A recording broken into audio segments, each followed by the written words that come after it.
शहदादकोट के शहरी मौजूदा हुकूमत की जानिब से पेश करने वाले बजट के हवाले से जहां परेशान दिखाई दे रहे हैं तो वहां वो महंगाई जैसी जानलेवा मुसीबत से मुसलसल लड़ रहे हैं, मगर मुंतखब नुमाइंदों समेत मौजूदा हुकूमत को कोई परवाह नहीं। इन बजट से असां गरीबन के कहिड़ो फ़ाइदो है? तव्हां पाण अंदाज़ो लगाए सघो था पिया।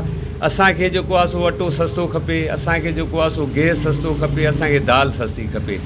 घटि में घटि गवर्नमेंट इहे शयूं जेके आहिनि सो घटि करे त जेको आहे सो ग़रीब जो जीअण जो जेको आहे आजपो थी पवे।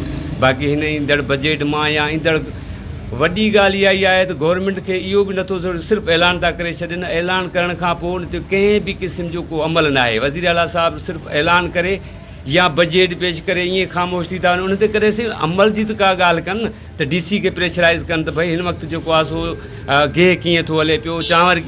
यकीन कयो सर, तव्हां पाण अंदाज़ो लॻायो त 700 रुपया मज़ूरी, 700 मज़ूरी मां वज़ीर आला खां कॾहिं इहो पुछो त वज़ीर आला साहिबु तव्हां 700 जी चांहि करे पीती आहे?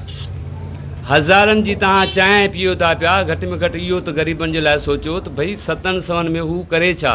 जॾहिं त गेह जी क़ीमत जॾहिं हिन महिल टैक्स ख़तमु थी आहे त गेह खे जेको आहे पुराणे रेट में अचणु खपे। त दुकानदारनि सां तव्हां ॻाल्हायो, दुकानदार चवनि बीहनि था हेठि लहो। सो असां वज़ीर आला साहिब खे या वज़ीर आज़म साहिब खे, जज साहब की इहा अपील था कयूं पिया त घटि में घटि तव्हां उन्हनि शयुनि ते अमल त करायो त पाकिस्तान में लॻे थो को ग़रीब लाइ कानून आहे।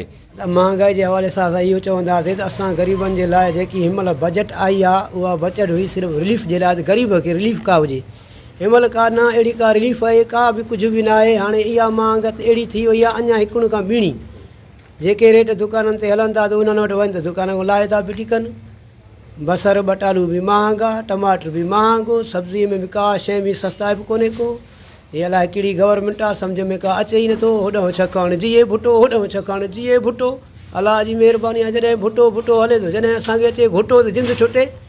महंगाई के बायस परेशान शहदादकोट के शहरी वश न्यूज़ से बात करते हुए मजीद कहा कि मौजूदा हुकूमत समझ से बाहर है, जो न महंगाई कम कर रहा है और न परेशान आवाम को कोई रिलीफ दे रहा है। कैमरा टीम के साथ गुलाम अली ब्रावई, वश TV शहदादकोट।